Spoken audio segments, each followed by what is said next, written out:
The Ex-Worker. An audio strike against a monotone world. A monthly podcast of anarchist ideas and action. For everyone who dreams of a life off the clock. Hey folks, welcome back to The Ex-Worker. In this episode, we're bringing you a recap of 2015 in all its glory and horror. This year, anarchists around the globe wilded out in the streets and in the prisons, published some things, blockaded infrastructure, got together to talk about our ideas, set some stuff on fire, and even had journalists say some really, really dumb stuff about us. In this episode, we'll focus on our own reflections and analysis, a summary of some of the highlights and lowlights of the year, reflections on gender, race, identity, affinity, and solidarity, including a review of the AK Press anthology Taking Sides, reflections on how we relate to mass movements as anarchists, updates on anarchist publishing and media, and on how anarchists were represented in the mass media, including some truly hilarious interventions from former talk show hosts. Yep, get ready for it. And our evaluation of our own last year as a podcast, and some plans and appeals for 2016.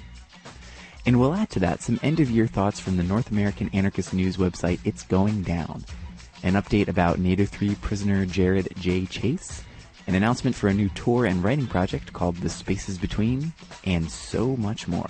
It's going to be a lot.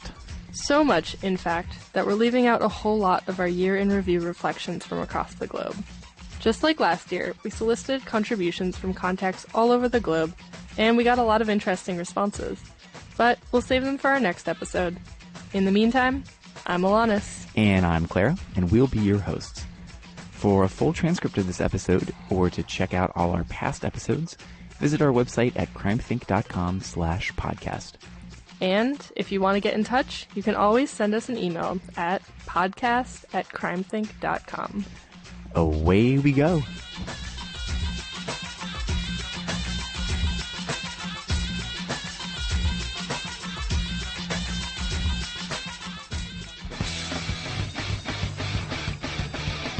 Ordinarily, we'd start this episode off with the Hotwire, our look at resistance and revolt happening around the world.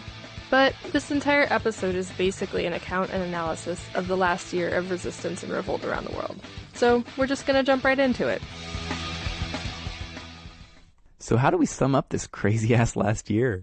It's hard, and we have a lot of reports from folks coming up, so we don't want to be redundant.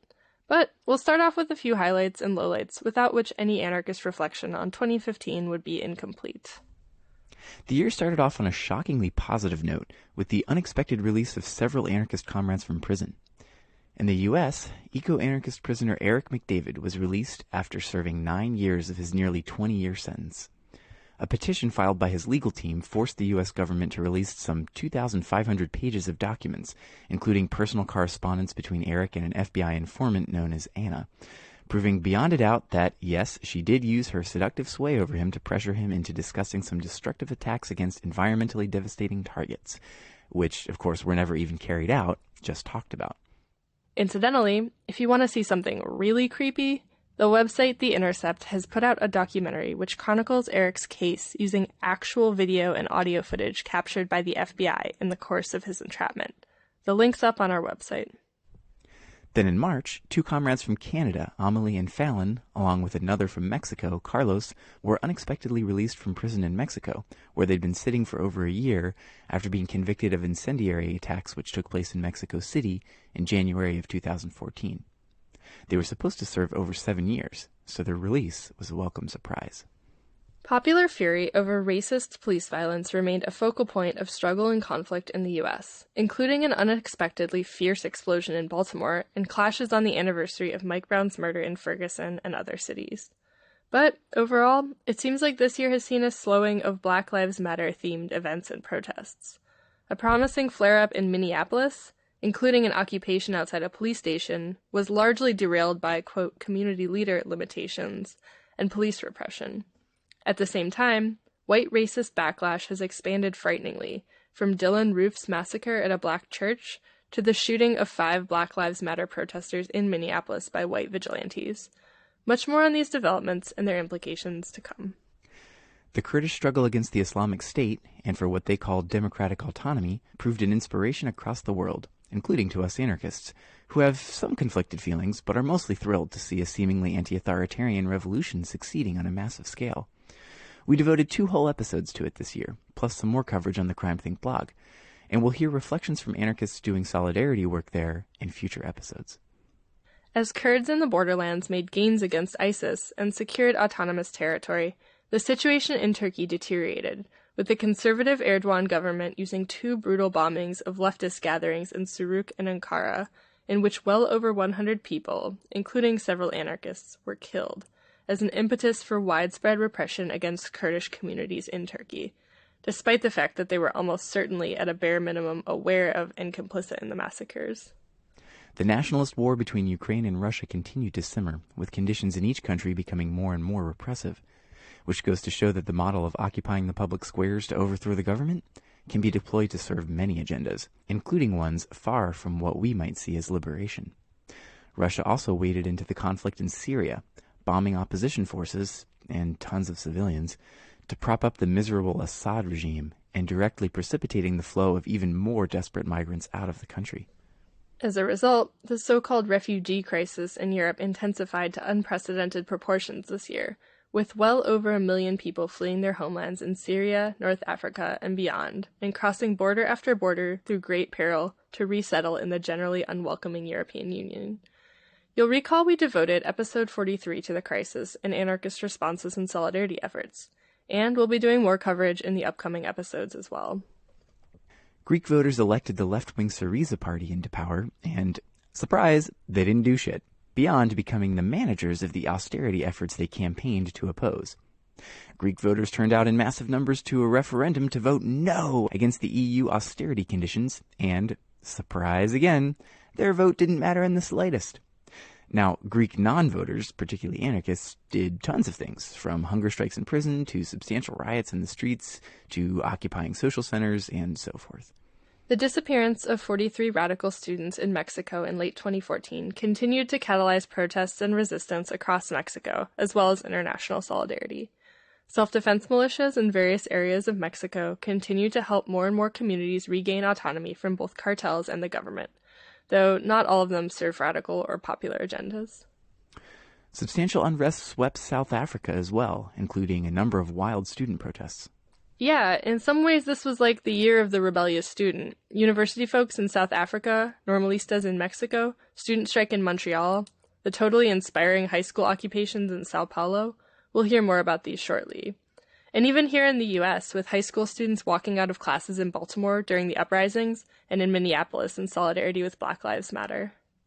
Rebellion within prisons continued to grow and spread on an international scale. Over 4,500 inmates in Greek prisons went on hunger strike in June to protest the institution of C-type, or maximum security, prisons there.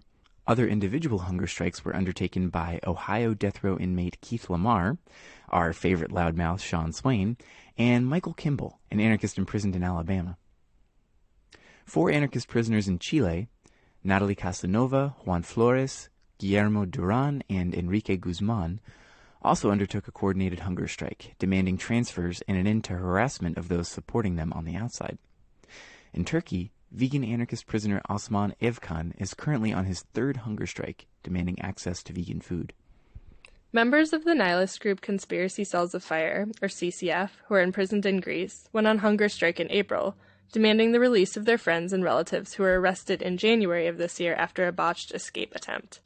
Evie Statiri, partner of CCF member Gerasimos Tsakalos, was finally released in October after a hunger strike of her own. This year saw significant anti-anarchist repression in Spain and Catalonia, including the raids of Operation Pandora and Piñata that have seen nearly 70 anarchists targeted with bogus terrorism charges, as well as Operation Phoenix in the Czech Republic, stemming from a state-fabricated bomb plot.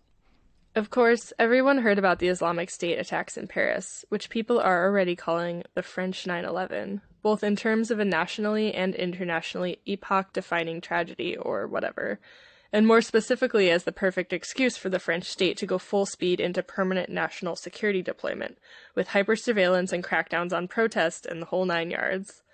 Brave demonstrators voiced their opposition to the COP21 climate summit in Paris, showing that even the state of emergency called after the Islamic State terrorist attacks couldn't prevent them from wilding out. In animal liberation news, thousands of animals were freed in ALF raids on fur farms in Canada, the Netherlands, and Italy, hen farms in the UK, and pheasant operations in Spain, France, and the US. And hundreds of smaller actions of economic sabotage and propaganda took place across North America and Europe, but also Mexico, Chile, Turkey, and elsewhere. Swedish animal liberation prisoners Ebba and Richard were released, but Kevin and Tyler in the U.S. are facing sentencing in 2016 after taking non-cooperating plea deals for actions related to fur farm raids. Nicole and Joseph, two California animal liberation activists, are also facing charges under the Animal Enterprise Terrorism Act, and will likely go to trial this year. In so-called British Columbia, Canada, the Unistoten camp entered its 6th year of occupation staged on traditional lands to blockade pipeline construction. Another indigenous blockade was established even further north on Leilu Island, where Tsimshian people are preventing the surveying boats from Malaysian company Petronas in their efforts to begin construction of a liquefied natural gas terminal. Further east, activists continued to host gatherings opposed to continued resource extraction, and, in one of the year's beautifully understated direct actions, simply turned off an oil pipeline valve and chained themselves to it, costing Enbridge nearly $5 billion in lost assets after their stock plummeted 8% that day. And sending out the year with a bang, imprisoned anarchists in Greece published a call for a Black December, a month of coordinated, decentralized anarchist action and counter-information across tendencies, and in member of fallen, imprisoned, and fugitive comrades. Folks around the world have gladly obliged, and as of press time, scores of actions have been published, from banner hangs to incendiary attacks, graffiti, and postering to full-scale riots. You can find a compiled list of actions claimed on behalf of Black December on the website of ContraInfo, a Greece-based counter-information and translation collective.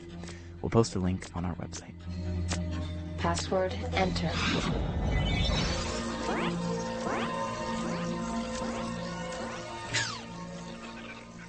In tech developments, the state continued to unveil all sorts of nasty crowd control weapons and surveillance devices against us, and to expand their legal rights to use them. In North Dakota, cops can now legally attack demonstrations with tear gas and pepper spray from the air with unstaffed drones. But cyber and techie resistance is still in full swing. In February, the radical hackers of Anonymous declared war on the Islamic State, exposing and disabling hundreds of Twitter accounts, email addresses, and websites purportedly affiliated with ISIS. The Electronic Frontier Foundation updated their surveillance self-defense page, which includes extensive information on, as they put it, tips, tools, and how-tos for safer online communications. You can find it at ssd.eff.org. And at a conference in Brooklyn this fall called Radical Networks, designers Pedro Oliveira and Zoeidi Chen presented the Backslash Kit, a package of devices that help protesters stay safe and connected during demonstrations. Their statement is worth quoting at length. Technology has been playing an important role in new waves of protest, from the Arab Spring to Occupy Central. These technologies can be divided up into two categories: those used by the authorities, such as long-range acoustic devices, water cannons, active denial systems, and stingrays, and those used by protesters, such as social networks and DIY protection gear. There is a huge disparity between the amount of technologies used by the authorities and the technologies available to protesters and activists during protests and riots. That gap is only getting wider. While social networks like Facebook, Twitter, and FireChat have played important roles in allowing activists to organize and spread messages, we found one fact to be extremely interesting.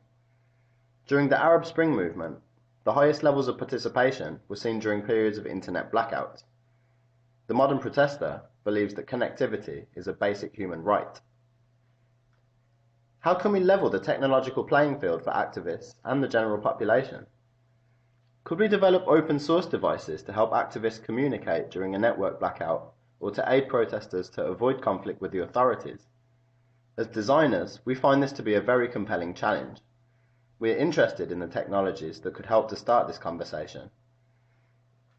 The Backslash Kit is a series of functional devices designed for protests and riots of the future. Backslash aims to retain the right to connect in protest sites through disruptive innovation and the creative appropriation of existing technologies. The range of devices include a smart bandana for embedding hidden messages and public keys, independently networked wearable devices, personal black box devices to register abuse of law enforcement, and fast deployment routers for off-grid communication. At its core, Backslash is about creating a space to explore and research the tense relationship between protests and technology, and a space to cultivate dialogue about freedom of expression, riots, and disruptive technology. Political, social, and technological conditions vary immensely from country to country. Not every protest is like Hong Kong, where the average protester has 3 personal devices connected to the internet. A one-size-fits-all solution to these dynamic situations is impractical. This really highlights the significance of community-driven design and the importance of inciting this discourse with the global tech community. We recognize that creative and transdisciplinary approach at local hackerspaces and fab labs are uniquely capable of engineering innovative solutions that best fit the needs of their immediate community. In protests of the future, how will the underground fight back? While I'm not personally invested in their discourse of human rights to free speech and assembly, I am definitely interested in challenging the balance of power between the state and people in rebellion. You can check it out at backslash.cc, and we recommend you do.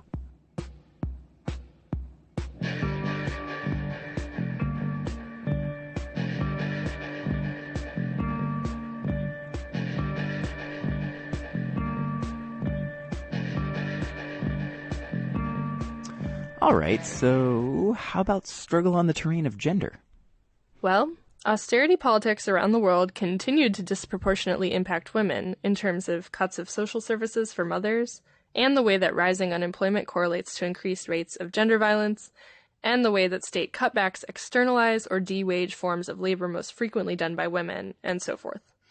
An insane amount of vitriol was focused on Planned Parenthood as part of a backlash against reproductive autonomy for women. There was a big federal crackdown on sex workers, including the raid of the male escort site Rent Boy, and changes in how Backpage and other commonly used escort websites work. Globally, the visible presence of all women's militias in the Kurdish struggle against ISIS, along with the profound advances in women's autonomy in Rojava, are by far the most encouraging thing I know of from 2015. Of course, there are different ways to respond to misogynist fundamentalism. In response to the Islamic State's focus on reprehensibly violent patriarchy in its conquests, and the plight of migrant women fleeing instability in Syria, North Africa, and elsewhere, United Nations Secretary General Ban Ki-moon outlined a plan for UN peacekeeping missions, that's another word for military occupations, that includes, quote, deploying gender advisors to all special political missions. Wow. Not sure what to think about that. And speaking of gender and military occupation, the Pentagon announced that all combat roles in the U.S. military will be open to women starting next year. And who knows, maybe next year they'll even get to serve under a female commander-in-chief for the first time. Feminism, right?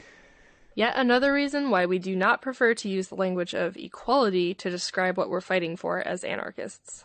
Speaking of which, courts in the U.S. and voters in Ireland approved same-sex marriage in those countries, which, although it assuredly reflects seismic shifts in popular attitudes towards gay and lesbian folks and gender norms, is at best a deeply conservative, assimilationist, and frankly boring development for LGBT movements, and at worst, a counterinsurgency effort to stifle whatever radical potential queer folks had to undermine patriarchal norms of sexuality, gender, and the family. Sounds like you got some feelings about that, Clara. Yes, I have some feelings about it, but I'll save those for a future episode. Anyway, transgender folks and identities were totally trending this year, with Caitlyn Jenner, blah, blah, blah, and all these TV shows and really mainstream media coverage of trans and even genderqueer folks. There's an interesting parallel happening in anarchist and prisoner support circles, with the high-profile cases of Chelsea Manning and Marius Mason prompting a lot of attention to how gender is configured within the prison industrial complex. It's worth pointing out that these are two white trans people, and that the cases like those of Cece McDonald, Niara Burton, and other trans women of color who are particularly targeted by racist and transphobic violence have gotten way less attention. At the same time, trans folks of color, particularly Black trans folks, and their advocates have used the Black Lives Matter movement to bring some crucial attention to structural oppression and state violence against their communities. You know, I read this New York Times Magazine article about 2015 called The Year We Obsessed Over Identity, which, despite focusing on pop culture, seemed oddly relevant to our experiences in anarchist and radical circles. Say more. There's this pretty significant way in which our old narratives of identity in the U.S., both the hegemonic oppressive ones and the standard accepted liberal or activist counterpoints, are all being stretched, split, broken down, remixed, queered, destabilized, laughed at.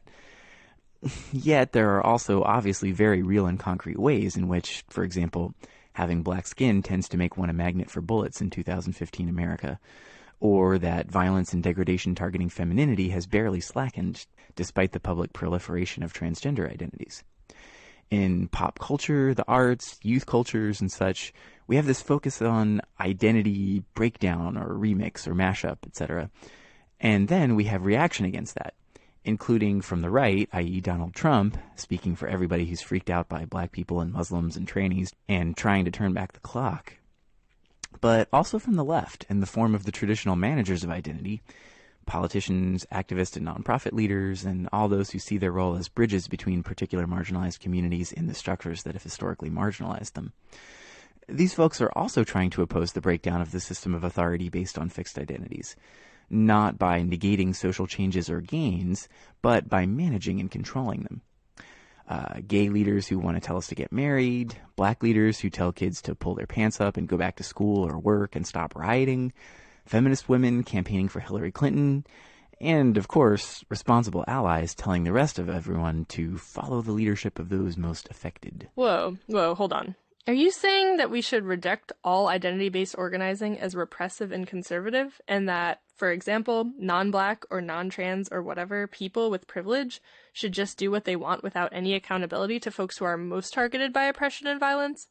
That sounds like a suspiciously reactionary position. Yeah, and if that were what I was saying, that probably would be reactionary. But it's not at all. Hear me out while I try to sort through this. Okay, go on. I'm actually trying to point out that if we take our heads out of the anti-oppression textbooks we grew up with and actually look at what's happening in terms of resistance and rebellion today, we're finding that a whole lot of lines are getting redrawn. A traditional reading of identity politics goes something like this. Okay, you've got all these identities, and insofar as you're oppressed, you share interests with people who have the same identities, and insofar as you're privileged, you can choose to ally yourself against your own position in supporting the interests of folks with oppressed identities by following their leadership. Simple enough. As we discussed back in episode 9, some insurrectionary anarchists and others have advanced a counter-proposal that we should organize on the basis not of identity, but of affinity, that whoever we feel kinship with or share circumstances or goals or desires with, those are the folks we should organize with, regardless of what identities we do or don't share with them, be they racial or ethnic or sexual or political. This counterproposal contested the idea that identities correspond to fixed interests, which lends itself to authoritarian leadership and control, and argued instead that we determine our own interests. This also dovetails with insurrectionary critiques of the left, which has tended to rely heavily on discourses of identity, national, racial, political, economic, etc., to exert control over large groups of people and direct the course of their struggles from above. So far, so good. Now, there are more and less obnoxious ways to interpret this. Some of the more obnoxious readings of this critique took it as an excuse to basically ignore the operation of social oppression altogether, to disregard white supremacy and patriarchy, and specifically their impact on individuals and groups in struggle. This is stupid and irresponsible. We can't make any sense of the situation we're in without focusing on systems of social oppression, let alone organize against it effectively across lines of difference with any success. However, setting aside some of these frustrating misreadings of insurrectionary hypotheses about identity versus affinity, there are some basic tenets of this critique that have been absolutely indisputably confirmed by the last few years of events. Like what? Like how being part of an identity group does not necessarily mean you share interests with other folks who hold that identity. Lesbians and gays who want to get married may be in direct conflict with queers who want sexual and relational freedom outside of state sanction. Women who want to see Hillary Clinton as president are in direct conflict with women who don't believe that their status has improved due to global U.S. military domination. And folks of color participating in the Black Lives Matter movement may have dramatically different, sometimes mutually exclusive goals. For starters, folks from different backgrounds lumped together as people of color may actually have totally different experiences of white supremacy. And even within black communities, pastors or small business owners may come into direct conflict with unemployed young folks or prisoners or others, etc., etc. Some folks want more and better policing. Some want no cops at all. Some want justice within a state system. Some want nothing to do with any state system. Some want to make demands to the political class and use protests as leverage to achieve them. Others want to obtain useful, durable goods without paying for them. Seriously. And, of course, if we reject the logic of representation here, the notion that certain leaders or organizations can speak for all the folks from their identity group, then this notion of being an ally based on following the leadership of the most affected basically falls apart. Which leaves us where? That's the question, isn't it? Because some of the insurrectionary hypotheses don't necessarily offer us a lot of insight into some of these thorny on-the-ground questions here. In practice, it seems like a lot of anarchists, here let's specifically say majority white groups of anarchists seeking to connect to anti-racist struggles, for example. Lots of anarchists have taken the approach of finding folks from within a specific community or struggle whose beliefs more or less reflect their own, and using them as a model or trying to be accountable to them in a limited way. That's an improvement in some ways, in that it still centers folks who are most targeted, while recognizing that solidarity doesn't mean relinquishing our own values and desires and critical thinking. But the problem is, well, I could imagine, in some circumstances at least, that this could amount to a kind of tokenization, where anarchists search around for a person of fill-in-the-blank identity to function as their ventriloquist dummy to justify whatever it is that they wanted to do anyway. That's pretty disingenuous. Or that it could be used as an impetus to disregard the perspectives of anyone with whom you disagreed, because if someone calls you out for being oppressive, then, oh, you just must not share affinity with them. It definitely risks coming across as acting in bad faith, which undermines the trust necessity to build relationships that can challenge social oppression. Right. What's appealing about some of these two-dimensional 20th century approaches to identity and allyship is that there's always an easy answer. There's a script to follow, which the privileged can use to know their lines in any given situation, and to distinguish themselves as good allies from the bad, oppressive people. But if there's one thing we've learned from these complex struggles in the streets in recent years, it's that it's basically never that simple. Almost no matter what we do, there will be some folks who love it and some folks who'll hate it within any given demographic. Excluding police, who will always hate whatever we do, if we're doing it right at least. Yeah, duh. But for, let's say, militant white folks participating in Black Lives Matter demos, we'll always be entering into settings in which a ton of different conflicts are playing out over divergent goals, strategies, tactics, etc., both inter and intra-community. And there will always be community leaders who are ready to parrot police lines about outside agitators because they perceive a threat to their control of the situation. At the same time, just because police and leftist hacks play the outside agitator card doesn't mean that we're off the hook for being responsible for how our actions and tactics affect others. Rolling into a protest situation and acting to escalate conflict may result in pretty serious consequences that folks other than us, and sometimes folks who are more targeted than us, will have to bear.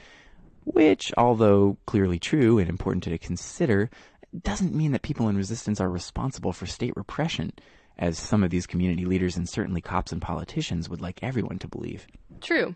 Back and forth, and it's all true. Gah, so fucking complicated. Yep. But fortunately, a lot of smart people who've been acting and reflecting on these questions have written insightful analyses on these themes over the last couple of years. Some really sensitive and nuanced discussions of this have come from anarchists in St. Louis, for example, who've reflected on their participation in the Ferguson uprisings and beyond. Check out the Anti-State STL blog to read some of those. Various anarchist publications have taken up these questions, and in particular I want to highlight a book that was released by AK Press in October called Taking Sides, Revolutionary Solidarity and the Poverty of Liberalism. It's a collection of short pieces that all deal with these questions of identity and solidarity from different anti-authoritarian and anarchist perspectives. You may have seen a zine circulating over the last year called Revolutionary Solidarity. Wait, the one with the piece from the Italian anarchist Daniele Carmignani that we mentioned in episode 28? Nope, that's something different.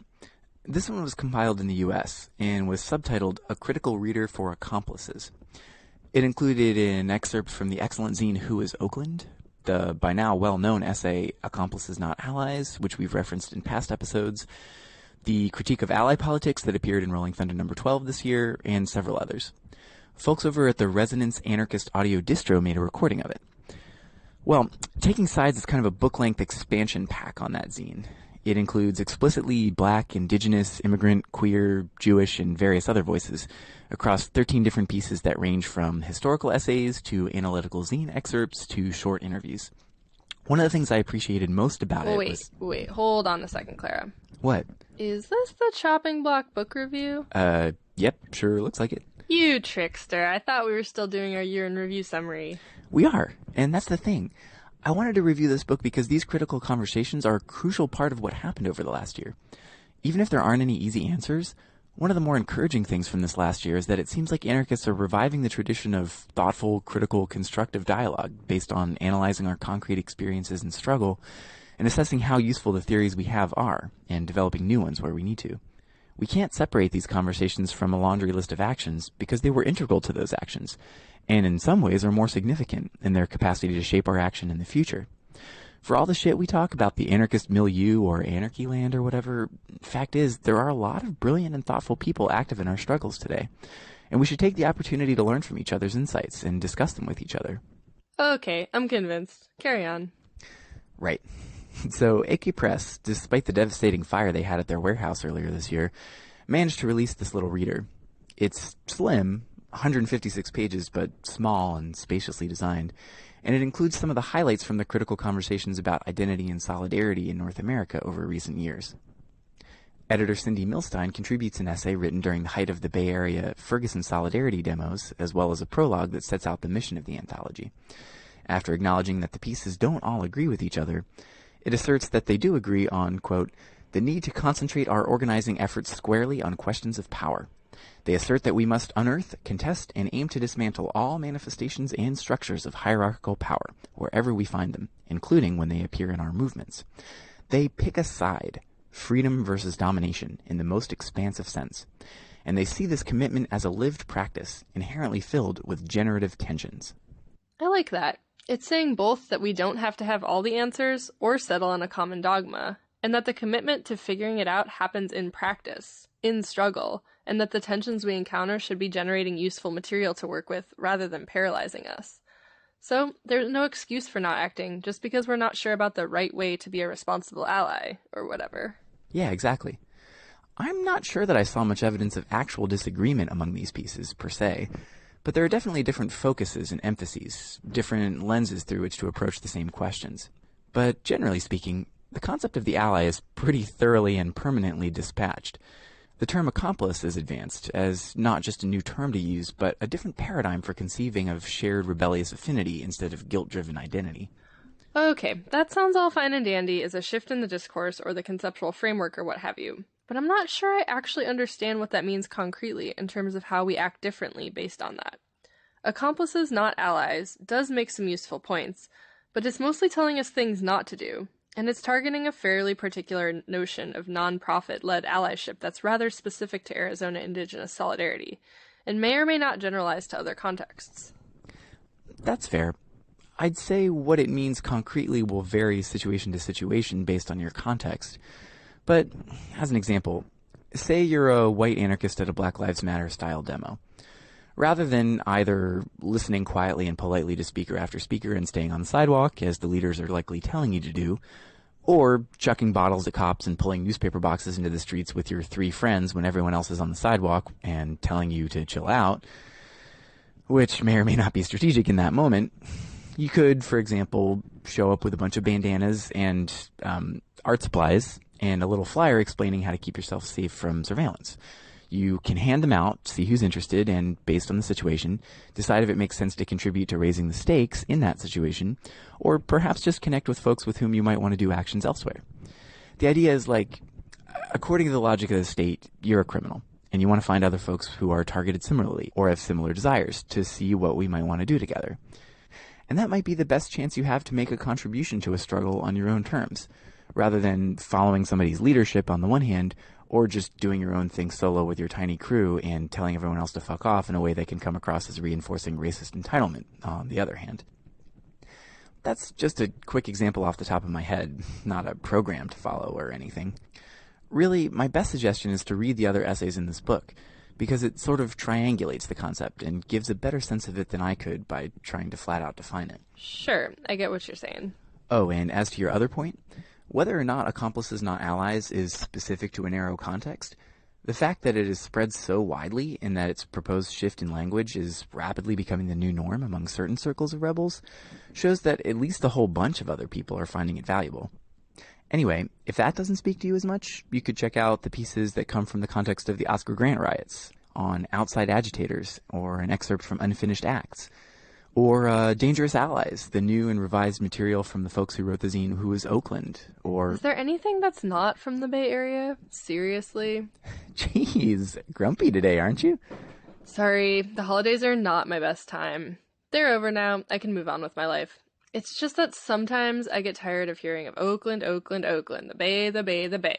Do people not realize that the vast majority of anarchists in the world, even in the US, do not live there or in any remotely similar conditions? Anyway, sorry. Sure, there's a lot of material from the Bay, but that's because a lot of important struggles and valuable reflections came from there. I know. Anything else you'd highlight from the anthology? Yeah, but are you sure you're done with your rant there? Yes, I'm sure. Okay, just checking.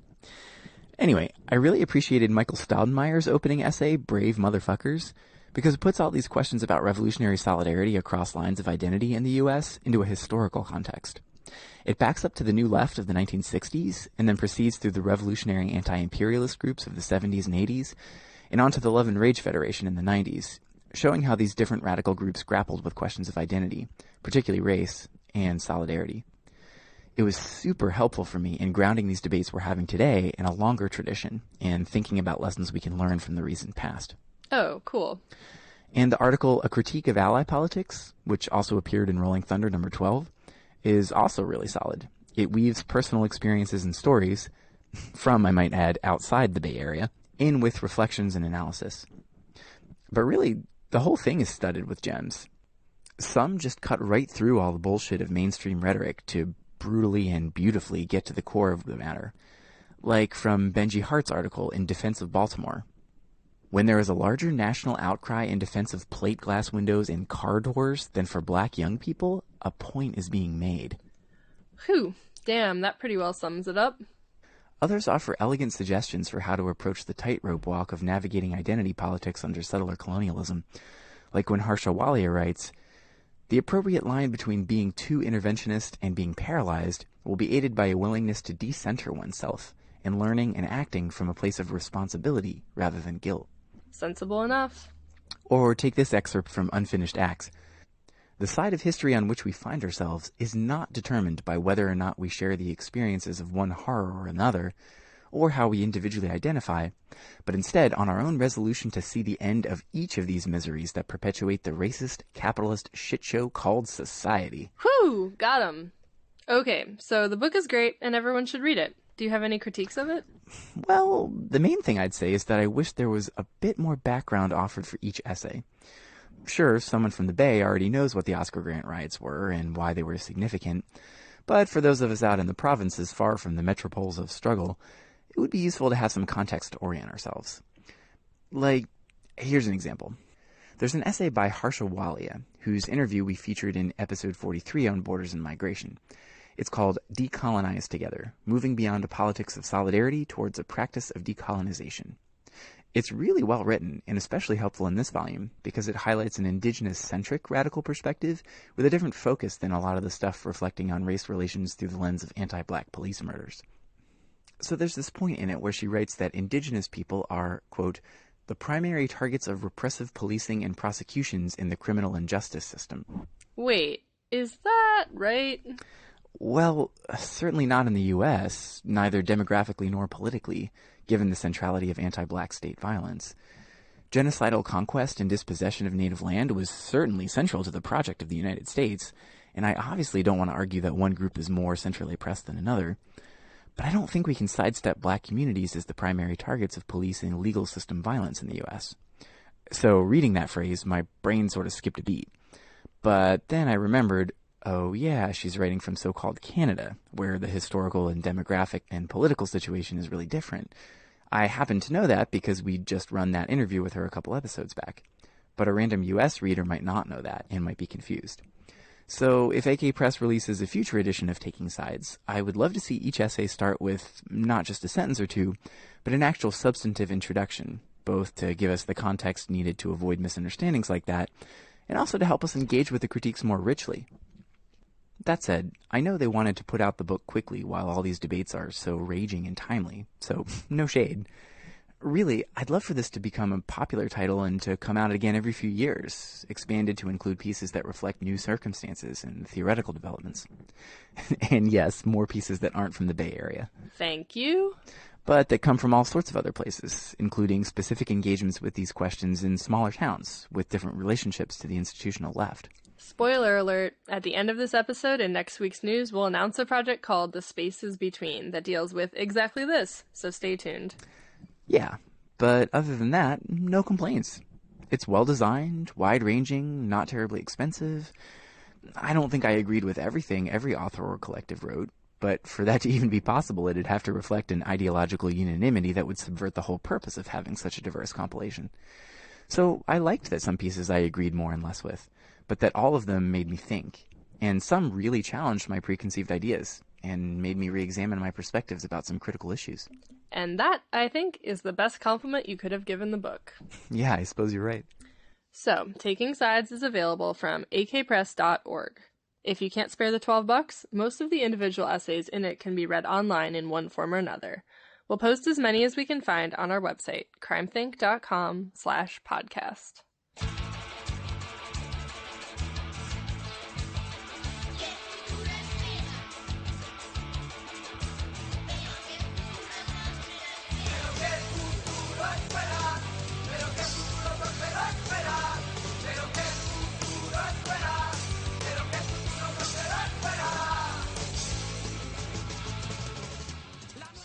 As we did for our 2014 year in review, this year we asked many of our friends and comrades around the world for their thoughts about 2015's most significant events and developments, and what they thought you should look out for in 2016. We got a number of responses, some of which we'll share here, and we hope to continue to hear from you about your year in review thoughts in the coming weeks. If you point out anything we overlooked, we'll share it in the listener feedback. To get started, we wanted to share an excerpt from the end-of-year thoughts published by It's Going Down, our favorite new anarchist website of 2015. Here's what they have to say.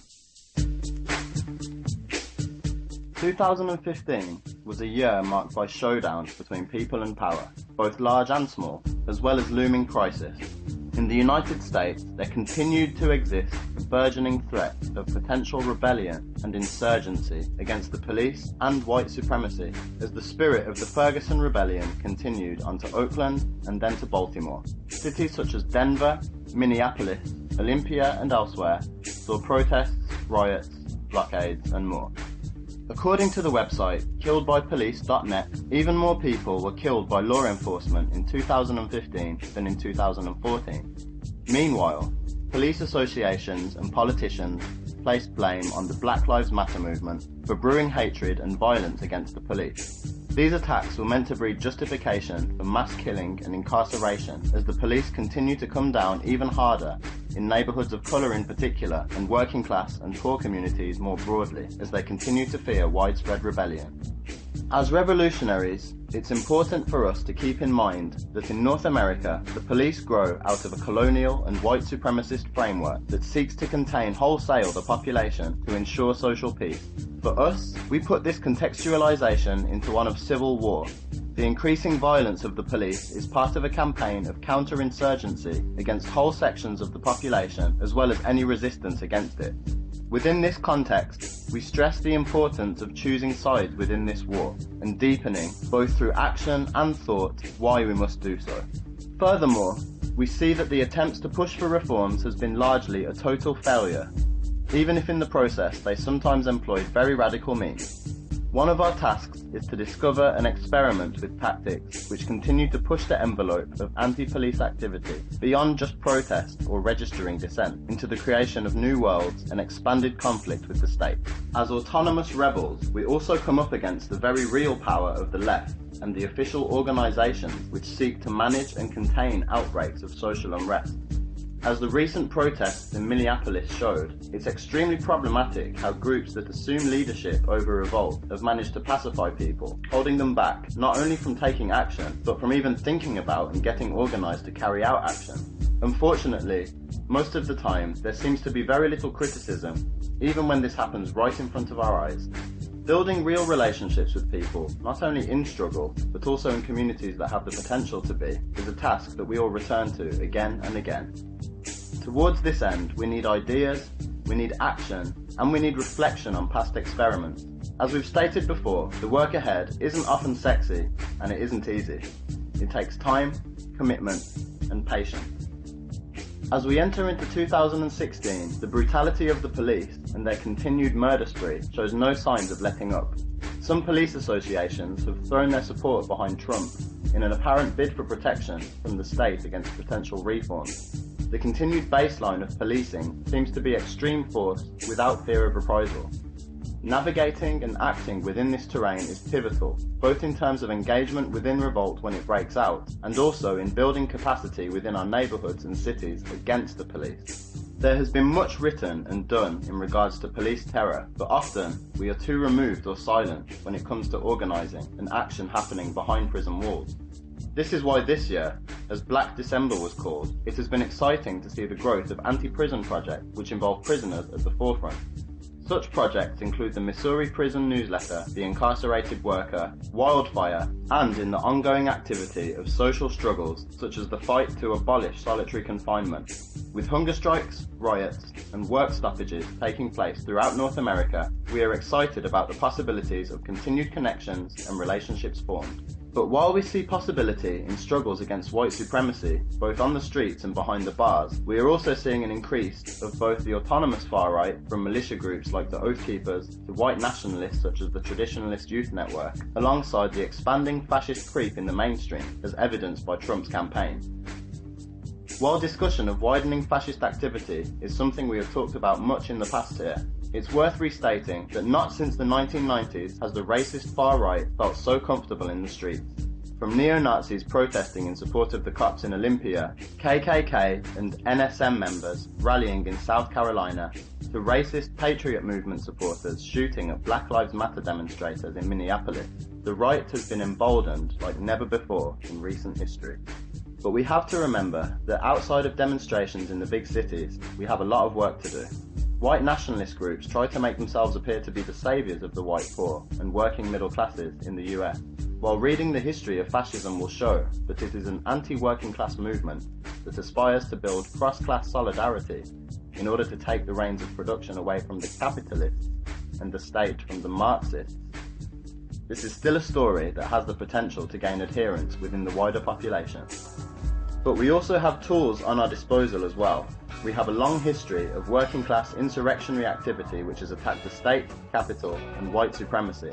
We can also look to various anarchist groups which have organised within poor and working class white, among others, communities, and learn from their previous activity, as well as large-scale campaigns in places like Appalachia against mountaintop removal. In short, on the anti-fascist front, we face two battles, both physically against the far right, but also in the communities they seek to connect to. Any serious struggle must take on both facets with full force. In the backdrop to all this is both the looming ecological crisis as well as the inspiring resistance to pipelines in Canada and across the world. But as discussion and acknowledgement of climate change and the dangers that it brings enters more into the mainstream, it appears that the corporate environmental movement is tightening its grip even more. This month, it was revealed that in Canada, large environmental NGOs met in talks with industry heads in order to stop any potential resistance to pipelines in exchange for small reforms. Likewise, 350.org, one of the leaders of the mainstream environmental movement, continued its sorry spectacle of protest outside of the annual COP gathering. This inability of the major environmental players to summon up any meaningful resistance to industrial civilization is telling. The left is unable to fight in any meaningful way. We need to think long and hard about what a revolutionary and anti-industrial climate movement would look like out of the hands of NGOs and non-profits. As many have pointed out, the most inspiring resistance to LNG, fracking and oil pipelines has come from indigenous people in so-called Canada. How do we build solidarity with people resisting on the ground, but also apply these lessons, tactics and strategies to our own struggles wherever we are? What would it mean to be involved in a fight that wasn't centred around mass spectacles aimed at getting politicians and industry to change what gives them wealth and power, but instead the destruction of civilization? A struggle rooted in the land itself and communities tied to that land that seeks to remove, destroy and blockade the flows of capital and energy which are destroying life on this planet isn't going to fall out of the sky. It will have to be built. Grabbing few headlines, however, is the ongoing fight for autonomy, land and freedom in Mexico against the narco state and police repression. While information about Rojava has increasingly come into North America with exciting tales of the Kurdish fight against ISIS and for a horizontally organized society, in many ways, indigenous and rebel communities have been waging similar and often no less violent struggles for decades. This January marks the 22nd anniversary of the Zapatista uprising, and just in the last year we've seen bloody battles by native peoples to kick the government out from their villages, militant struggles waged by Normalista students, and also an extremely intense rejection of the Mexican election. In the coming year, we should push for deeper connections between rebels in Mexico fighting for land and autonomy with others in North America. We hope 2016 will be a year of asking hard questions. Where are we weak and why? We are also excited to see people starting to analyse their local terrain in order to better attack within it, to experiment, to try new forms and projects, expand their spaces, publications, crews, and to reach out to other communities. We are excited that people are discussing the effects of previous waves of repression and yet continue to move forward, approaching action as a means to create capacity and as a vehicle to get organised around. Hopefully, people will use the new year to take stock of their activities, think critically about their activity, and continue to push forward, making new bonds, offering new models, and building our capacity. Happy New Year.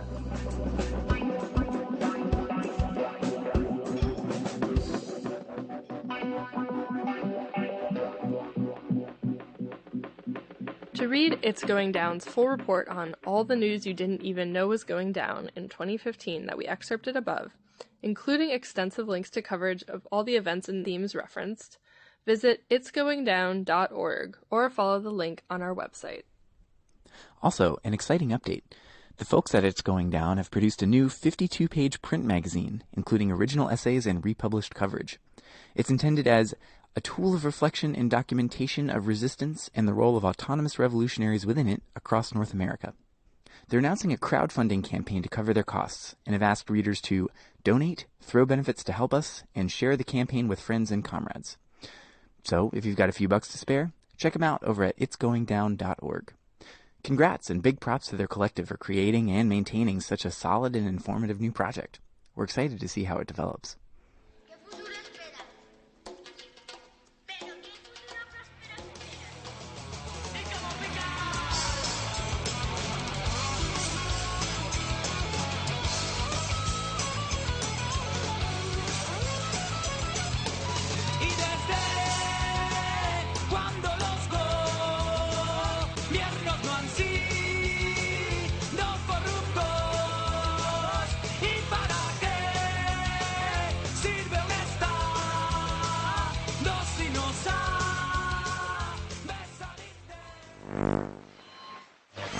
You're listening to the X Worker.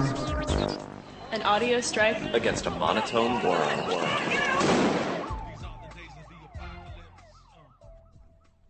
So, how about the world of anarchist publishing and media? Well, here in North America, 2015 saw the release of new issues from long-standing anarchist publications like Anarchy, A Journal of Desire Armed, and Fifth Estate, which celebrated its 50th year of publishing. That's 50 people. Congrats to the Fifth Estate for continuing to kick out the jams for all these years. We also saw a new issue on the theme of justice from Perspectives on Anarchist Theory, the journal of the Institute for Anarchist Studies. We'll be reviewing that in our next episode. We did not see a new issue of the journal Social Anarchism this year, unfortunately, in large part due to the death of its longtime editor Howard Ehrlich in February. One particularly exciting development was the re-emergence of Fire to the Prisons, the insurrectionary periodical of frustration, which, under new editors, released issue 12 this year after a break of a few years. We're excited to see where it goes. The vacuum in anarcho-primitivist publishing left by the demise of Green Anarchy magazine has been filled by two solid new publications. The Green Anarchist magazine Black Seed, whose first issue we reviewed back in episode 25, which released its third and fourth issues this year, and also the Black and Green Review, a new journal which kicked off this year with 2 issues. The latter was released by Black and Green Press, which also released a new book by Kevin Tucker this year titled Roots, A Field Guide to Anarcho-Primitivism. Listeners interested in this type of thought might also want to check out The Wilderness, an online magazine that, although not specifically anarchist or primitivist, treads overlapping paths of green and anti-civ thought, and recently released its third and final issue titled Live Wild or Die. 2 very exciting releases published this year were new issues from 2 of my favorite journals dealing with gender and sexuality from anarchist perspectives. Baden, a queer journal of nihilism or heresy or time travel as the 3rd issue proclaims, and Lies, a journal of materialist feminism. The first issue of Lies included 2 of the most important articles on gender, identity, and resistance I've read in the last 5 years, and Baden has consistently blown our minds with the way it playfully pushes the outer limits of queer theory towards gleefully destructive ends. Preliminary readings indicate that the new issues both have fascinating and important stuff in them. We'll be reviewing each of them in upcoming episodes in 2016. There have also been a number of local or topical anarchist newsletters and small print publications thriving in different cities. Among the ones we know of are Storming Heaven and the Transmetropolitan Review, both from Seattle, Wildfire, which focuses on anarchist prisoner solidarity, The Dirt, which just put out their 3rd issue, Anathema, a Philadelphia anarchist periodical, Fireworks in the San Francisco Bay Area, and I'm pretty sure there are others, but at least those have crossed our radars in recent months. And, of course, good old Slingshot in Berkeley is still going strong. Kudos to them. AK Press survived a devastating fire at their warehouse early in the year and has managed to keep on publishing a fantastic array of anarchist titles across a wide range of genres, and distributing an even wider range of things. A few highlights from the last year include a newly revised and updated edition of Christian Williams' classic history of police in America, Our Enemies in Blue. We interviewed the author in episode 5. Works on anarchist history, including Robert Graham on the First International, and works by and about Errico Malatesta, Dixie Be Damned, covering 300 years of insurrectionary history in the American South, Octavia's Brood, a collection of sci-fi stories from radical writers, for you radical nerds and fiction buffs, and, of course, The Reader Taking Sides, which we reviewed earlier in this episode. Obviously, this quick overview just touches on stuff published in the U.S. There are so many rad anarchist publications coming out elsewhere in the world, and we'll do our best to highlight them when we encounter them. But due to limitations of space and language skills, this is all we've got for now. Of course, we are not the only anarchist podcast out there. Our friends at The Final Straw continue to pound out excellent interviews on their weekly radio show and podcast. As always, we highly recommend that you check them out if you haven't yet.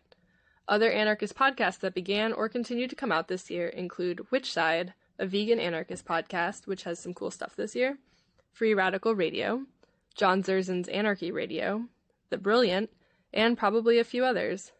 But we particularly want to highlight Resonance, an anarchist audio distro, which, as the name implies, is doing a terrific job releasing quality audio versions of a wide range of useful anarchist texts, both classic and contemporary, including some CrimethInc stuff. If you haven't encountered them yet, definitely check out their link on our website and find some new stuff to listen to in the new year. Unfortunately, if you search for anarchist or anarchism in the iTunes store under podcasts, you're still going to find a lot of anarcho-capitalist and libertarian bullshit, including the Anarchast, the 21st Century Anarchist podcast, the Anarchist Experience, the Anarchist Standard, etc., etc. So be careful not to waste your time listening to even more arguments about why markets and capitalism are going to save us all if we could just get the state out of the way. If you see any keywords in their descriptions like voluntarism, the Austrian School of Economics, Hayek, Rothbard, or such things, you know you're in the wrong place. If you're tempted, check out our episode 18, where we take a crack at those ideas from an actually anarchist perspective.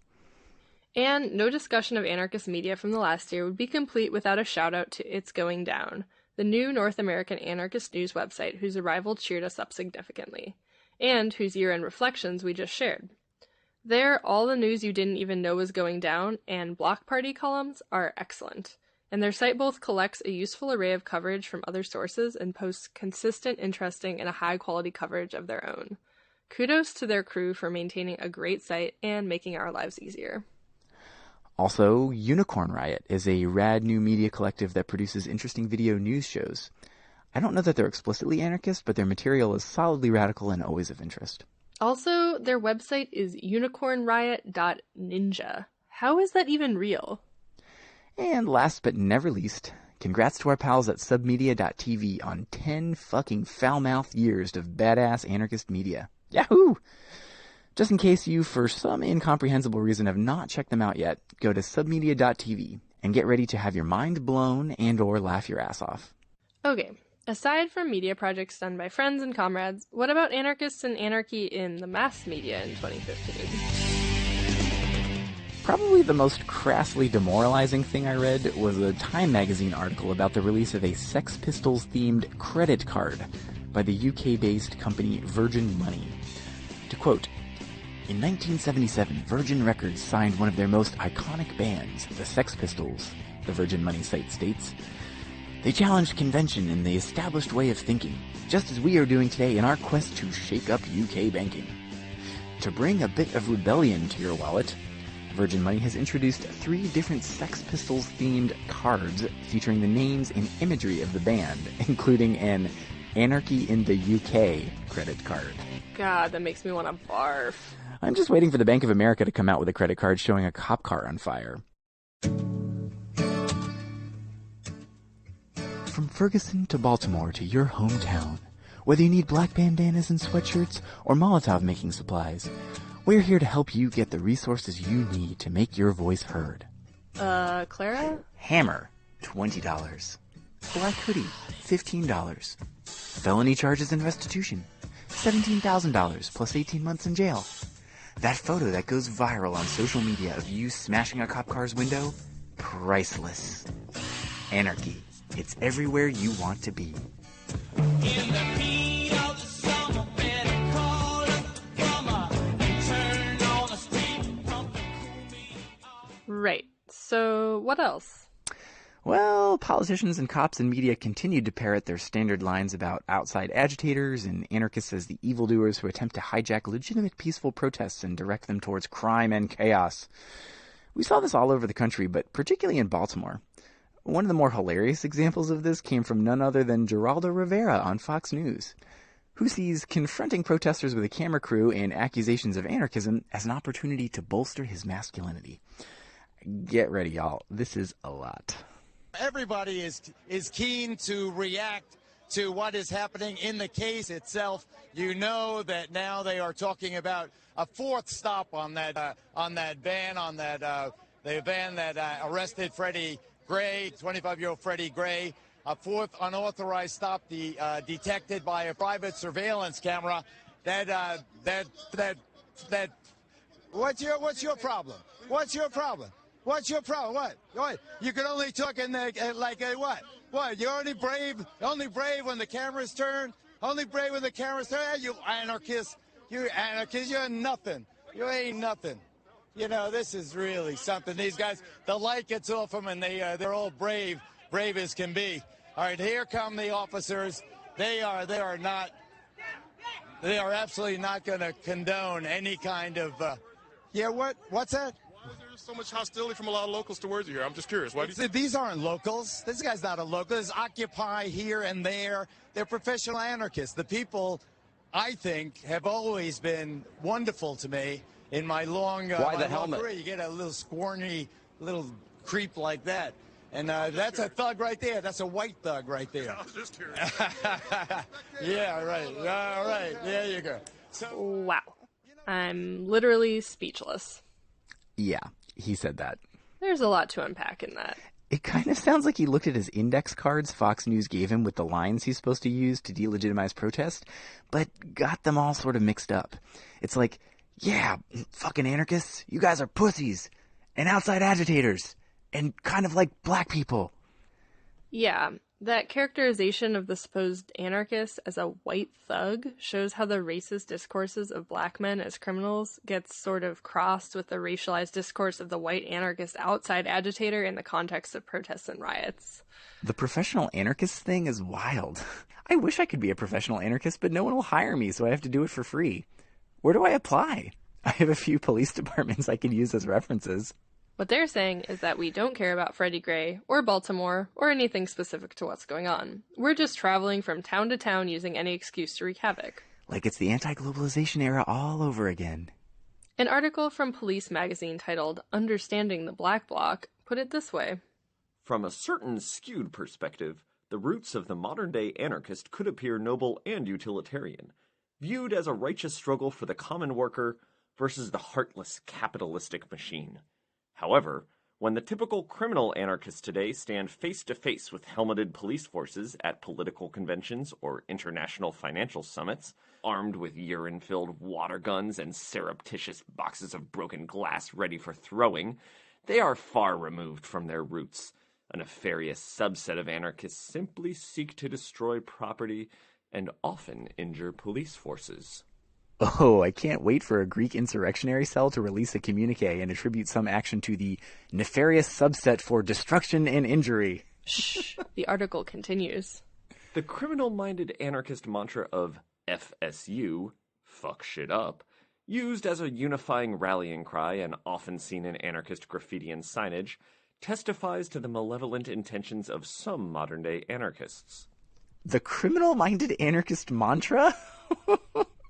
I'm just imagining a yoga class full of kids in yoga pants and black bandanas chanting, FSU, FSU.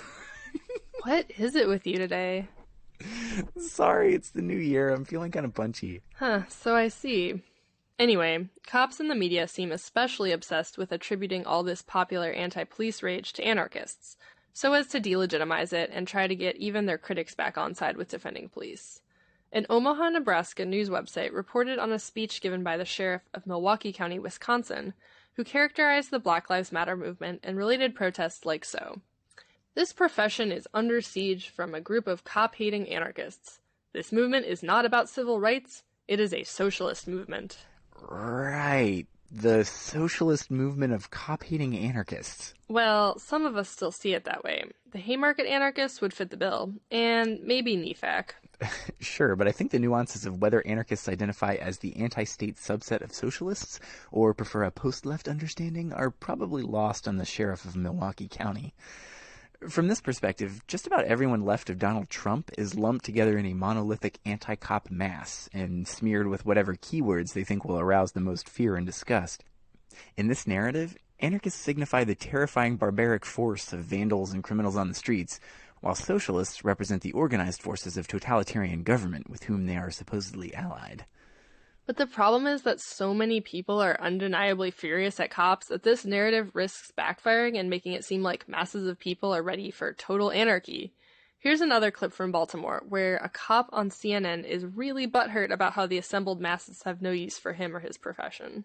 I was watching the coverage when you were positioned right here. You were listening to hours of speeches, and many of them you found, as a person of law enforcement background, to be very uncomfortable. Those speakers that you heard here yesterday, some of whom were calling for anarchy, Absolutely. Are they going to be satisfied with what they just heard from the mayor and the governor essentially saying, time to move on? No, and I don't know what would satisfy him. I mean, what the gentleman here with the bullhorn was shouting in front of several thousand people who were cheering him on was, all police are pigs, all police are bad, we don't need any police. All of our brothers and sisters that were arrested claiming to burn businesses, the rioters essentially, should be let out, they're good people, and everybody should be let out of jail, and all police should be either eliminated or put in jail. Yeah, that just about sums it up. Surprisingly lucid for a CNN reporter. Still, I totally see what you mean about how this shows how media efforts to attribute all protesting or all property destruction or all cop hating to anarchists might actually backfire. This year saw more legitimacy given to riots and hatred of police than probably ever before in the American mainstream. So cops and politicians and media pundits who take the line that feeling this way makes you an anarchist might actually play directly into our hands. So, they have to take even weirder measures to make anarchists seem like threatening whack jobs. My personal vote for most bizarre anarchist-related news story of the year was reported by the New York Post and CBS News in late October, with the headline, FBI warns of possible Halloween revolt by anarchists. Oh, really? Yeah, apparently.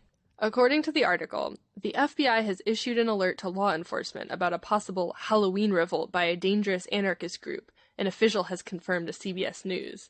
A group known as the National Liberation Militia may be planning to dress up in costume, cause a disturbance, and then ambush police who come to help. The Post reports the group has recommended members wear typical holiday masks and bring weapons like bricks and firearms. Huh. The National Liberation Militia? I seem to have overlooked them on my list of dangerous anarchist groups to send Christmas cards to. Right? If it's not a total fabrication, it sounds like a dumb prank somebody posted on their Facebook page that the FBI decided to try to use for some mileage in cultivating the climate of fear around anarchists. Spooky. I bet the kids of FBI agents dress up as Black Bloc protesters to go trick-or-treating. Seriously, though, one weird case this year that didn't get much attention in anarchist media was that of Samuel Bradbury, who was convicted in July of violating federal law for making a post on Facebook claiming that he was going to kill some cops and blow up a courthouse in Indiana. He was part of a crew called the 765 Anarchists, and he claimed that they were going to, quote, purge the vile pig scum from this land and restore constitutional rights to the people. Now, he and his friends claimed it was intended as satire, as a joke. The judge and jury didn't buy it. I wasn't able to find out if he was sentenced or not, but he was facing up to 10 years. His case is significant for a few reasons, partly because it involves demonizing anarchists in the media, partly because it illustrates the growing trend toward prosecuting people not for doing things, but for thinking or talking about conspiring to do things, and partly because, not to be a broken record here, but seriously, it gives us yet another clear reason why no one should be on Facebook.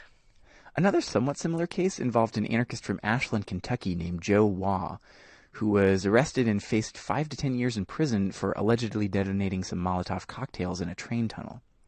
He was labeled a terrorist in the media, but he claims that the explosions, which didn't hurt anyone or do any damage, were just part of making a music video.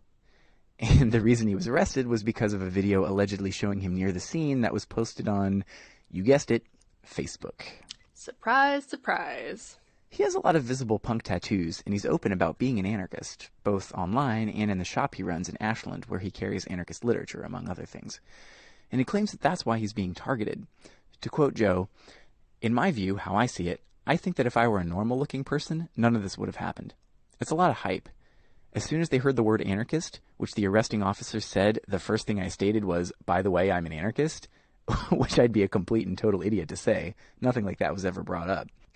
I think the way I look and what with my political views or lack of political views or whatever, it kind of blew up into something it never was.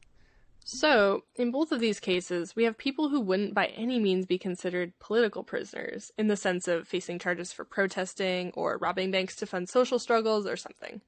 But nonetheless, they were people who openly identified as anarchists who were targeted for doing pretty mundane and ultimately harmless things.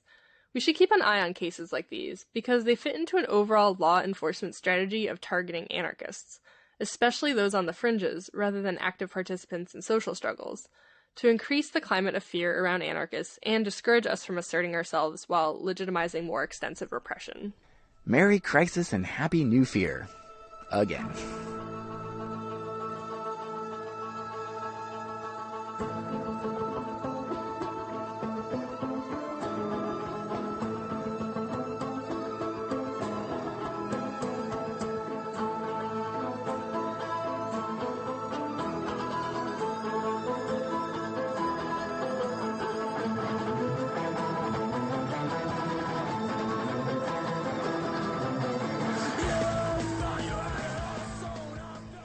Okay, so now that we've taken a look at the global news highlights and lowlights of 2015, as well as happenings within the world of anarchy and anarchism, there's one more year in review sort of thing we should do. Yes? The ex-worker. You mean, like, us? Yes, us. Do we have to? What do you mean? Yes, of course. Why not? I don't know, Clara. I mean, in some ways it was a good year, but I wanted us to do so much more. In 2014, we put out 18 episodes, which, even if it's not twice monthly as promised, is at least closer. Whereas this year we only put out a dozen. And there were 2 chunks of the year when a solid 2 months went by with no episodes. I know we were busy, but I wish we'd done more. Okay, I hear you, Alanis. But you can look at it another way. The average length of episodes got longer, 93 minutes, over an hour and a half, which is considerably longer than last year's average of 68 minutes per episode. We put out our longest episode to date, the Gargantuan Staying Safe So We Can Be Dangerous Together, which clocked in at a whopping 156 minutes. In 2015, we released a total of 1,124 minutes worth of episodage. Even though it was spread out over fewer episodes, it's nearly as much total material as in 2014, which was 1,231 minutes, if memory serves. Good grief, Clara. Quite the number cruncher. But the point is, yes, we put out fewer episodes, and yes, it was on an erratic schedule, but we put out a lot of material, and I think what we did release was pretty good. Yeah, fair enough. I mean, we continued some important discussions about white supremacy, capitalism and policing, as well as whistleblowing, online crypto anarchy, repression and surveillance, fascism and anti-fascism, borders and migration, and a lot more. We covered developments with radical prisoners from Eric McDavid to the Move 9, and released a profile of small-town anarchism in Lake Worth, Florida. At the same time, we expanded our international coverage a lot, with interviews and reports from all over the world, from Finland to Belarus to Korea to the Czech Republic and beyond. We discussed a lot about the ongoing revolution in Rojava, as well as repression in Spain and hunger strikes in Greece and developments in Turkey, and of course the so-called refugee crisis in Europe. Plus, we released an audio documentary about the Hambacher forest occupation in Germany. Really? That's not too bad. Agreed. Still, I've been putting some thought into it, and I think that rather than claiming to be a twice-monthly podcast, when we obviously aren't, I think we should just go ahead and acknowledge that we're a monthly podcast, which seems to match our actual output. Okay, that makes sense. But if we're going to do that, let's try to put it out on a regular schedule so we're not playing games with our listeners' hearts, never knowing if they're going to get 1 or 2 or no podcasts in any given month. Deal. We'll put out an episode per month in the first week of every month, so y'all can look forward to it. And we might sneak in some extra ones in between from time to time, so keep posted. Great. To all our listeners, thanks for your patience as we jerked and jolted our way through a difficult 2015. We managed to come out on the other side reasonably intact, and we're still committed to giving y'all high-quality, in-depth anarchist reporting and analysis on a regular basis in 2016. But to do that, we need you. Like, all of you. Or at least any of you who can offer some time or some thoughts to make the X-Worker better. There are lots and lots of ways you can help or contribute, including transcribing audio interviews for our scripts, developing episodes on topics you want to see covered, or educating us on something so we can improve our coverage, reviewing books or magazines or other anarchist media, conducting audio interviews with anarchists about various topics, compiling news for the Hotwire or events for next week's news, sending us feedback, criticism, links to stuff we could check out, hosting us for speaking events or even live episodes in your town. And we want to offer a huge shout out and thank you to everyone who has done one or more of those things over the past year. We are asking for your support in making this podcast happen because we're all volunteers who are busy participating in a wide range of projects and struggles against authority. And while we're committed to the X-Worker and dearly love it, there aren't enough of us to make it as awesome as we want to do while still remaining active on all the other fronts we want to. And goodness knows there is plenty to do. Indeed, as we noted in our 2014 year in review, we've still failed to check the primary item off our to-do lists. Which is, of course, catalyzing irreversible global anarchist revolution. All right, we're working on it.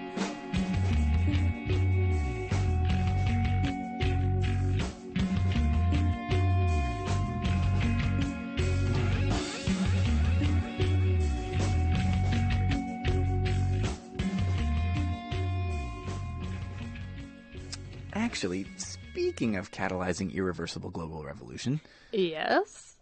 I've been thinking about how much of our coverage on the ex-worker and CrimethInc's overall focus of their analysis in recent years has been devoted to covering mass movements and uprisings, specifically mobilizations that involve lots of people milling about in public places, plazas and squares and streets and stuff, either yelling or breaking things or having assemblies or fighting police or whatever. Right. What's the problem?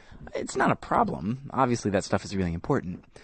I just think it's also important to reiterate to our listeners and to ourselves that being an anarchist, or striving to put anarchist ideas into practice in our everyday lives, which is the same thing, doesn't always look like getting busy in the streets when a bunch of other people are also getting busy in the streets. Just because we're living in a time period where tactics that we've been developing are gaining traction within broad segments of the population doesn't mean that those tactics are the only or even the best way to be an anarchist. They just happen to be popular at the moment. Some of us, and a lot of our listeners, just don't live in places where riots break out every other week. And even if we do live somewhere where these things are happening, there's still a hanging question mark of how we relate to them, especially if they have strong elements that are directly in opposition to our own political ideas or hostile to us. Demands-based rhetoric, pro-democracy or reform frameworks, or militant peace policing, just to name a few. I think I have a metaphor for this that relates to my personal life. Go for it. Okay, it's a little convoluted, but bear with me. So when I think about the relationships that I want to have with other people, friendships, partnerships, whatever, I know that in order to be a good friend or lover or comrade to someone, my sense of who I am and my self-worth have to be really strong, and also situated inside me. Being close with other people is a super easy way to get validation. Other people can help you feel funny or smart or desirable or like you're a person who is worth spending time with. And I'm not saying it's bad to get these things from other people at all, because obviously friendships and partnerships can be deep, amazing sources of connecting with people, finding affinity, chemistry, whatever. These aren't things you can experience very easily by yourself. But if your entire conception of who you are or what you're worth is placed in other people, then, for instance, if those people leave you or for some reason you're unable to get that, then where does that leave you? I like to say that I want to be with somebody because I want to, not because I need to. Well, that's probably a good policy in general, but this is the ex-worker, not the ex-codependent or whatever. How exactly does it relate to rioting? Okay, fine, but this is basically the same way I want to relate to mass movements. They can be really amazing sources of passion, putting anarchist ideas into practice, breaking with our normal lives, and the ways we interact with people and the physical spaces we encounter every day. In these processes, we learn about ourselves and even stretch the limits of what we think is possible. But I don't think it's healthy to place our entire conception of what it means to be anarchists in participating in mass mobilizations. Because, well, we haven't always had the opportunity to latch onto or try to help catalyze these things. In fact, for those of us who have been around anarchist spaces, even just a few years before 2011, we can remember a time when large occupations or demonstrations were something that we heard about happening in faraway countries, or maybe California. It's even more so the case if you talk to folks who were around in the 80s and 90s. But now in 2015, riots, occupations, and mass uprisings are commonplace in cities across North America and the world. Maybe some people who've become involved in anarchist politics since, give or take, the Occupy movement can't imagine a time when these things weren't relatively commonplace.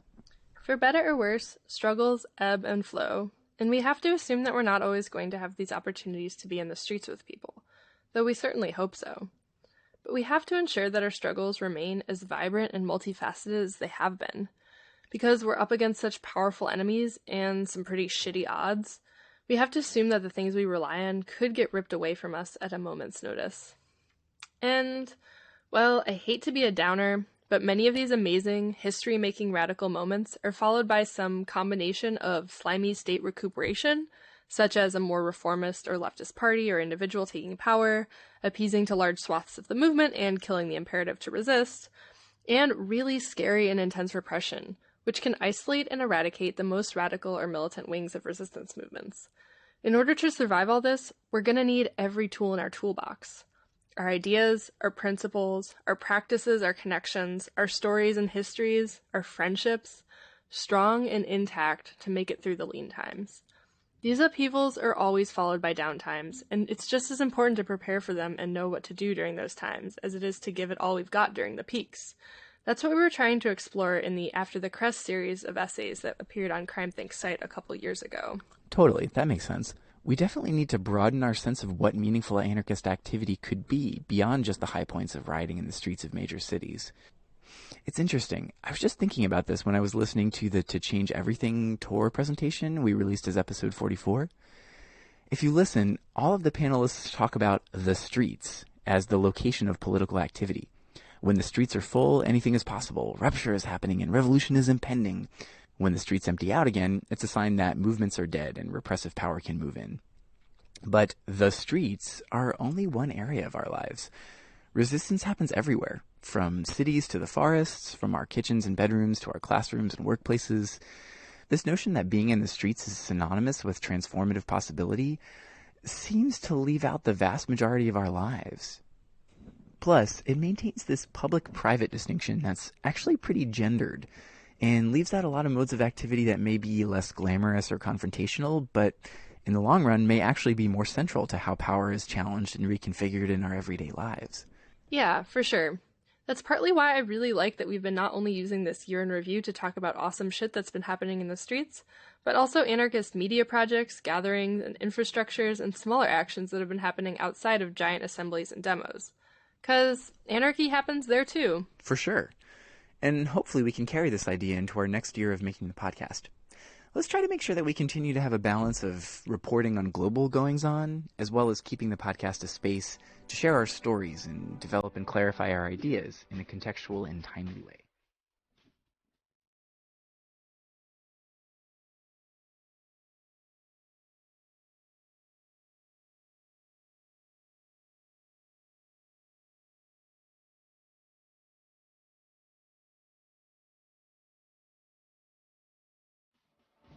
Well, have you got any other New Year's resolutions, Clara?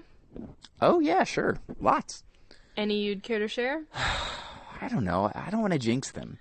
Oh, come on. Well, there are a lot of topics I want us to cover.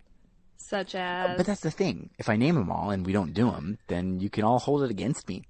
But if I keep them to myself, then anything we put out will be a hopefully pleasant surprise. Fine. Well, for one, I know we're going to be devoting some substantial discussion to democracy as a discourse and a practice in 2016. It was a major focus of the discussions on the To Change Everything tours in the US and internationally, and there's a major crime think text forthcoming soon on the subject. And given that it's a presidential election year, what better time to focus on everything that's wrong with democracy? Yeah, that's a safe bet.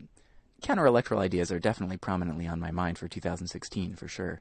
We also have a long overdue continuation of our history of white supremacy and capitalism lurking somewhere waiting to be finished, along with an episode on animal liberation and anarchism, more discussion of borders and migration, finally following up the 2 historical episodes with a discussion of contemporary anarcho-feminisms. Alanis, come on, you're blowing up all my surprises! Spoiler alert! Oh, shush. I know that's not all you've got up your sleeve. Very true, very true. I know we'll continue expanding our international coverage with interviews with anarchists around the world in places we haven't addressed much to this point. But I won't tip our hands too much. Alright, we've been talking plenty here. And we haven't even made it to all the rad year-in-review reflections we got from anarchists in other countries. Tell you what, let's save them for our next episode and go ahead and wrap things up with next week's news. Deal? Deal. 2016 is going to be chock full of exciting happenings. I can just feel it. What do we know about so far, Alanis? There's been a call issued for a day of action in solidarity with the ZAD on January 16th. There will be a huge demonstration in Nantes, in France, which will probably be a test to see how the French state, newly empowered by their post-terrorist blank check for repressive force, will respond. Organized solidarity actions against Vinci, the massive construction company charged with building the airport in Notre-Dame-des-Landes against whom the ZAD has been occupied, or any other target that makes sense. January 22nd has been declared an International Day of Solidarity with Trans Prisoners. The day is being spearheaded by Marius Mason, the trans Green Scare prisoner currently held in Texas. This annual event, led by trans prisoners and their supporters from around the world, offers a chance for those on the outside to remember those behind bars, to give real solidarity and support, and raise awareness about issues facing trans prisoners. It's a chance for those on the inside to have a voice and organize together. Events are scheduled all around the world, including letter-writing gatherings, film screenings, public forums, workshops, vigils, fundraisers, shows, and actions. You can read more details at transprisoners.net. And if you're planning an event, send a message to transprisonersolidarity@riseup.net to let them know so they can add it to their website. We've posted the info along with a number of links related to trans prisoner solidarity on our website. We've also seen a call from a crew of anarchists from Denver and Richmond for a project called The Spaces Between that I bet will be of interest to a lot of you listeners. Here are the deets from a call we originally read on It's Going Down. All too often, as anarchists in the U.S., we look to places like Oakland or New York for cues of how to get it done.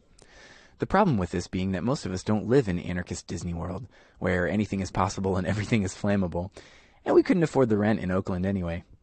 This February and March, we will be publishing a collection of interviews and essays from The Spaces in Between to bring to your towns. This tour features friends from Denver, Colorado, and Richmond, Virginia, coming to your town to talk about what it looks like for anarchists outside those spaces with long-standing institutional left bases. We think there's a lot to learn from the less glamorous towns and small cities where anarchists continue fighting in spite of it all. Sharing our experiences of building, failing, rebuilding, fucking it up, and sometimes winning, we hope to strike up conversations in your towns with your friends. Let's talk community defense work, anti-police struggles, combating gentrification, how to not let the liberals get us down, and more. Interested in having us come to your space or collective? Hit us up at nothingisnothing@riseup.net. We got a hold of one of the organizers from the tour, and they offered some additional thoughts about the project, the tour, and their future goals. Right now, we're collecting short essays and interviews with folks who are entrenched in anarchist organizing outside of the supposed anarchist strongholds. We all tend to look at Oakland, Seattle, or whatever large city is flavor of the week, but organizing outside of those places looks so different. The tactics, the resources, the non-existent institutional left to have some love-hate relationship with. While on tour, we hope to continue collecting interviews to be used as part of a larger writing project, a longer zine or book, that includes some more theoretical analysis in conjunction with the personal experiences. The idea with the tour is to create some space to center those of us in Anarchy Land who often get left behind in the conversation, or quite honestly just plain forgotten. We also think there's a lot of creative use of tactics happening in these in-between spaces, which could offer valuable lessons for those who do live in the bigger strongholds. Refreshing, isn't it? Seriously. This sounds like a really rad project. We're especially interested in it because quite a lot of our listeners are tuning in from outside the so-called hotspots of North American anarchism. So, we're eager to hear the kinds of reflections this project is soliciting. They'll be on tour from February 20th through March 5th. The events they have scheduled so far are on the East Coast and Northeast generally. Give them a holler if you've got thoughts to contribute, or if you'd like them to come to your area. We'll keep you posted about their tour schedule. Nicole and Joseph, animal rights activists in California who are facing charges under the infamous Animal Enterprise Terrorism Act for allegedly freeing animals from fur farms, will likely go to trial this spring, with their next hearing scheduled for March 1st in San Diego. Keep up to date on their case at supportnicoleandjoseph.com. And last but never least, a few prisoner birthdays to share. Actually, Alanis, hang on a sec. Before we share the list of upcoming birthdays, I want to share an update about anarchist prisoner Jay Chase from the NATO 3. Sure, go ahead. We discussed the NATO 3 case at length back in episode 17 on conspiracy, if you want some background on the case. Here's a statement from a supporter about Jay's situation. Jared J. Chase of the NATO 3 is serving an 8-year sentence for helping undercover cops with their own idea to make Molotov cocktails, which were never used, to protest the 2012 NATO summit in Chicago. Originally charged with multiple counts of terrorism under Illinois state law, he and his co-defendants were acquitted of all terrorism-related charges, but convicted on lesser charges, including misdemeanor mob action and possession of an incendiary device with intent to commit arson. Jay was scheduled to be released on parole in May 2016. However, he still has an unresolved battery charge, resulting from an incident with Cook County jail guards during his pretrial confinement. His doctor's testimony at sentencing revealed that Jay's hereditary Huntington's disease is a likely factor contributing to his behavior in custody and the pending charges. He has not been receiving the recommended medical care and nutritional supplements required to treat his condition while in custody, further adding to his erratic behavior and sense of powerlessness. This medical neglect is not only making things worse, but contributing to a situation in which our comrade may die in prison. Jay has fired his attorneys and only recently got another one appointed. His trial is set for April 2016. He continues to face harsh treatment in custody, including losing good time, visitation rights, having personal property destroyed, time in solitary confinement, and even being housed on suicide watch. He has gone on many hunger strikes as his only recourse to demand that they meet his medical and nutritional needs, without much success. In October 2014, Chase wrote to several supporters, "I'm a transgender woman, asking to be referred to as Maya Chase." Supporters spread the word in blogs and via social media that Chase's preferred name was Maya and pronouns were feminine. In a more recent letter, however, dated September 21st, 2015, Chase explicitly requested that his legal name and male pronouns be used once again to identify him. These are his words. "Also, let me apologize for rushing so much in my last letter that I didn't get to explain the sudden change of names. After a lot of thinking, I've decided even though I am bi/transgender/genderqueer, I don't think I want to spend the rest of my life as a woman 24/7. So you can refer to me in masculine terms." Letters from that date forward have been signed using Jared or Jay. Jay needs all the love and support of our community as he navigates a hostile and inhumane institution from the inside. His co-defendants are out and are trying to live their lives and adjust to the free world. Sadly, the campaigns that Jay came from, namely Occupy, have disappeared, with no sense of responsibility for Jay or any of the Occupy cases such as the Cleveland Four. There are some solid people who support Jay in Chicago, but he needs a lot more solidarity. It is imperative that anarchists stand up for Jay, pack the courts for his trial, send him books and letters, and if you can, visit.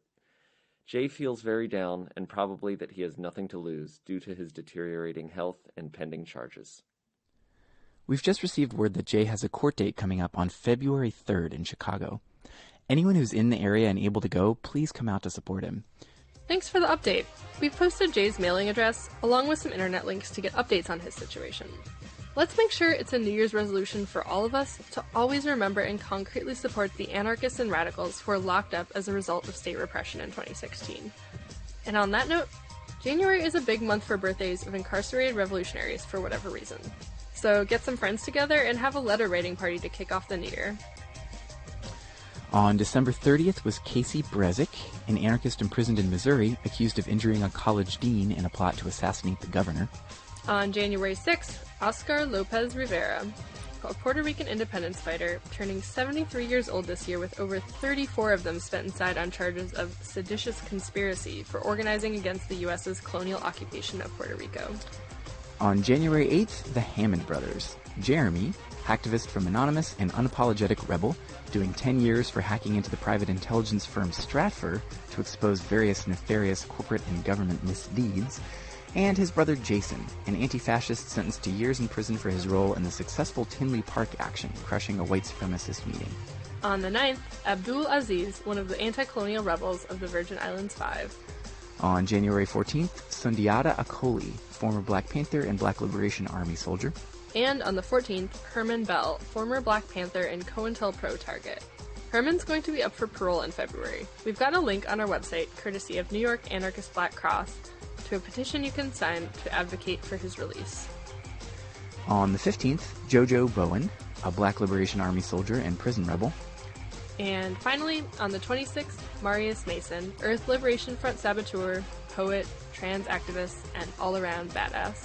Don't forget that it makes a huge difference to write to radical prisoners, both on the inside, where it can keep folks' spirits strong and increase their prestige while reducing their vulnerability, and also on the outside, as part of showing that radical social movements can support folks doing time for their actions. So take a few minutes and send them a Carter letter. By the way, did y'all realize that in the show notes for each episode, in addition to their mailing addresses, we always include a link to their support site and more info about their cases? Since we're taking the time to do that each time, you should take advantage of it if you want to find out more about who these folks are and the context for their cases and struggles.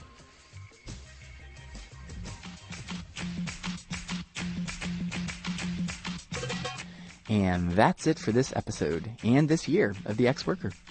So long, 2015. Goodbye and good riddance. Thanks to everyone who contributed their reflections to this monster of an episode, and extra thanks to everyone who's out there fighting to make this world a place we might actually want to call home someday. As always, more links, information, and a full transcript of this episode can be found on our website, crimethink.com/podcast.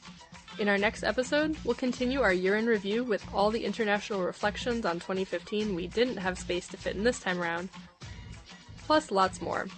Until next time. Long live anarchy, or something.